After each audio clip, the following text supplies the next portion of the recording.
Hi, my name is Ruby Garnet Singleton, and the role I'm auditioning for is Ada Buckling. General Cody? Ada Buckling, reporting for orientation. Dr. Buckling, excuse us. Agent Cutwater and I were just catching up. You know, old friends, old stories.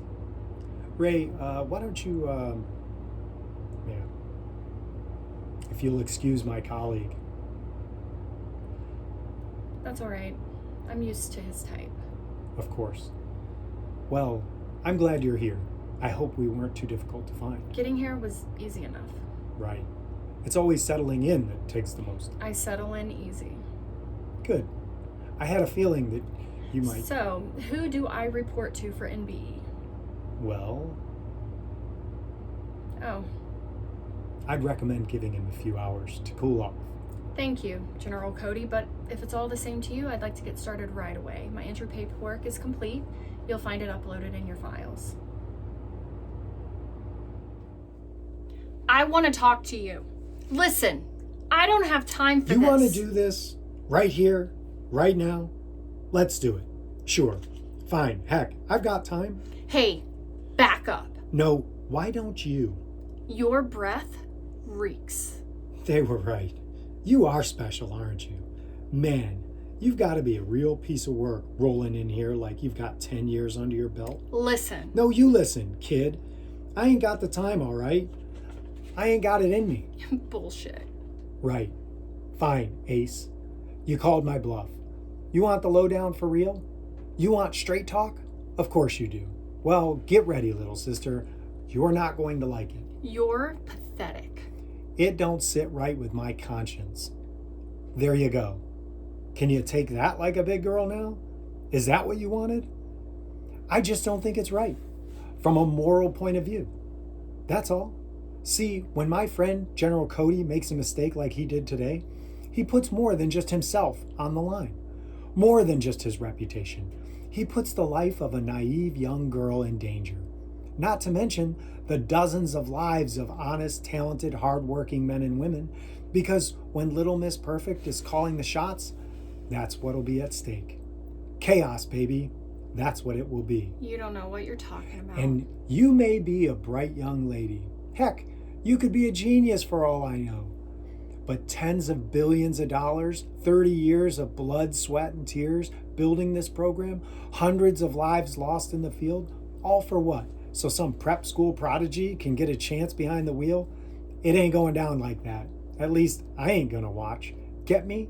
It's you or me, kid. And I've been around long enough to know who they're gonna choose. So good luck, but I'm gone. You can play your little war games all by yourself, little lady. And in 5 years, you come see me and tell me how that goes. Men like you, Agent Cutwater, you're a dying breed. See, when nature identifies a subspecies as weak or inefficient, it makes changes without remorse and with brutal efficiency. Nature makes those changes, and oh yes, Ray, when you stumble and fall, nature will leave you behind to be trodden on by the herd. Do you know why? Because that's how she designed it.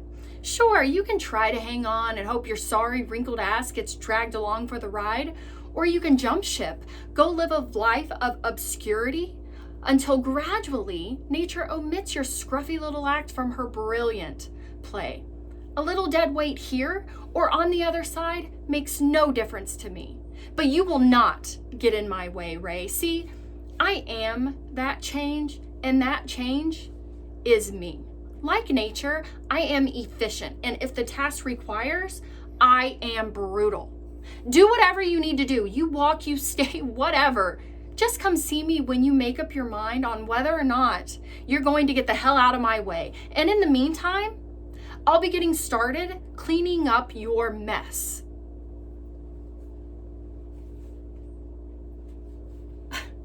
And one more thing, Agent Cutwater. The door on my office, it says Dr. Buckling for a reason. Not kid, little girl, baby, or sister. Don't be afraid of a little formality.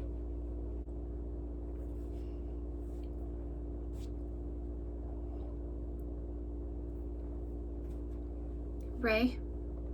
Yeah. What does the year 2035 mean to you? Well, we're living it, aren't we? Ray, I'm talking about the year 2035 in the context of a classified report published in the DMU Central Database 10 years ago by a Professor Darius Towers.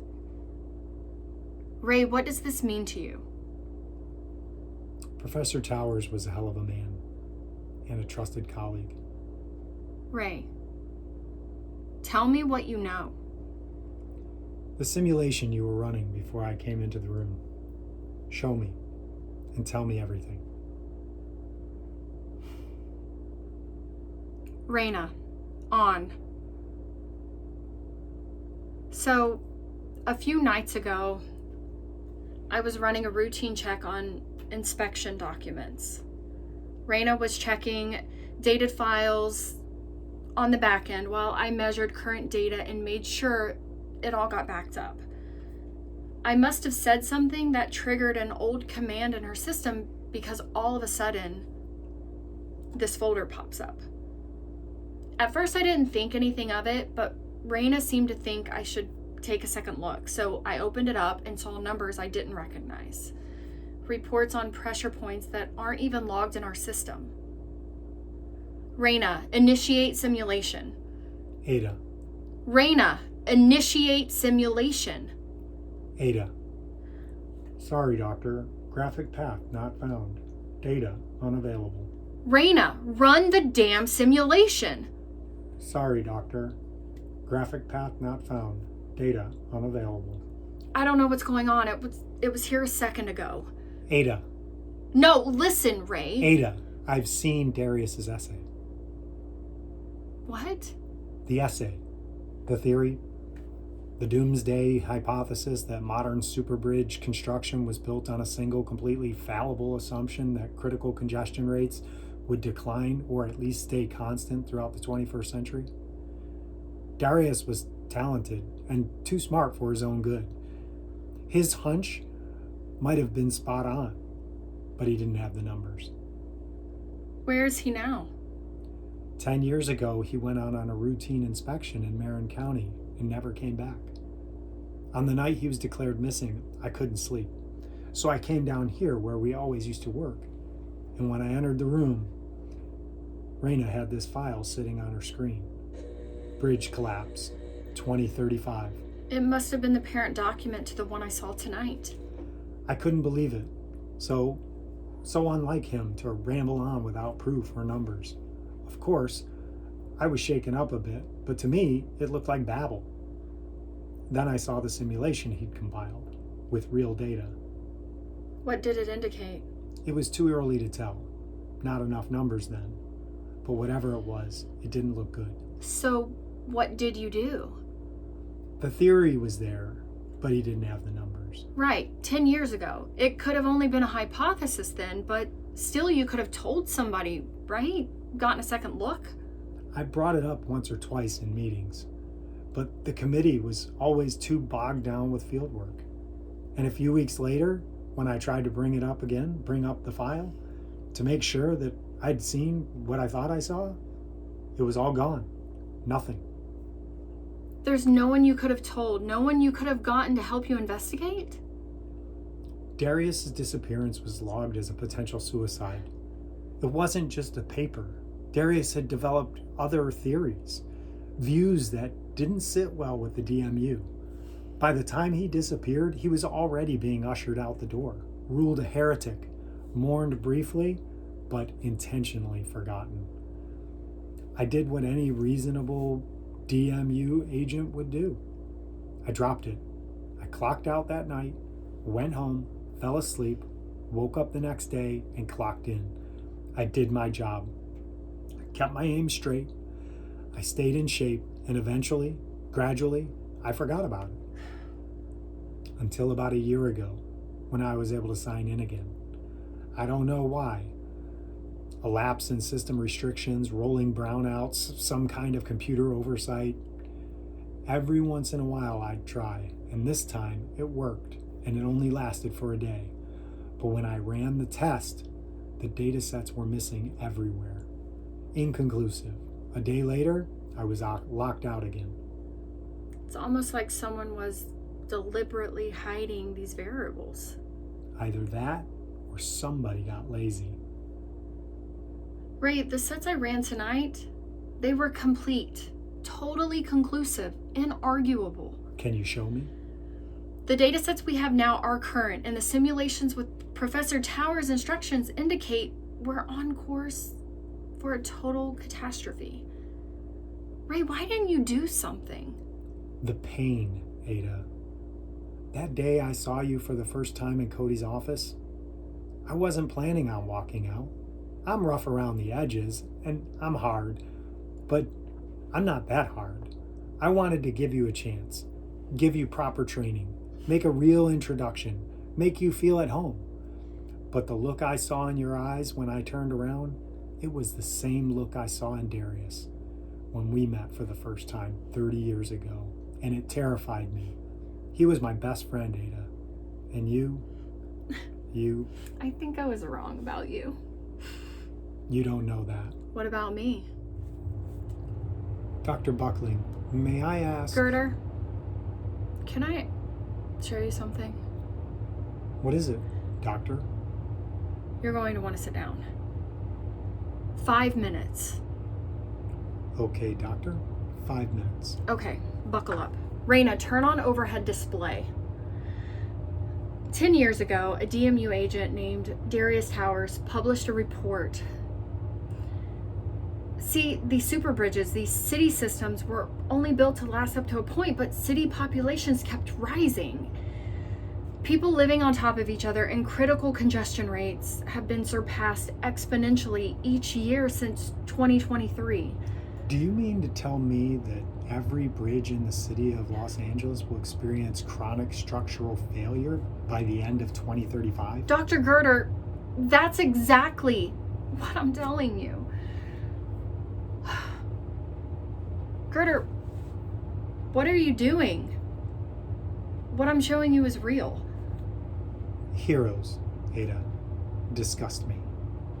It's the ballsy, gutsy ones like you who make the life hell for those of us who like to play by the rules. Do you not believe me? I believe in order, Dr. Buckling. And with order comes rules. A chain of command is only as good as the integrity of its links. When a link threatens to break loose, it becomes a threat to the entire chain of the organization. There's a right way to do things, Ada. Hand it over. Ah! Hold on, I'm coming. Stay where you are. Hello? Can you hear me? Over here! Ray? Ada! Don't move a muscle. What happened? I'm fine. I twisted my ankle is all. Could have been a lot worse. Oh my God. I'm fine. Take that adrenaline pen out of the waist pack and give me a triple dose. Ah! Better? Yeah. What are you doing up here, Ace? I came up here after the blast to try to get a signal out to General Cody, but my transmitter's blocked. By the time I made it up, it all got so much worse. I was just standing there trying to... Well, come on. Let's go and try again. Mine still has some juice left. Reception should be best on top of that ridge. We have to get higher.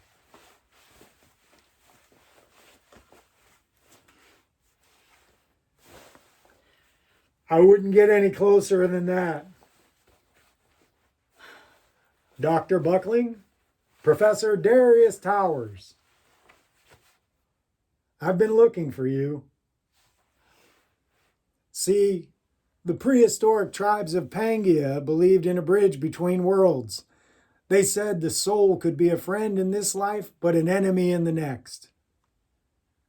But the strange thing is, I feel as though I've lived 2 lives in one.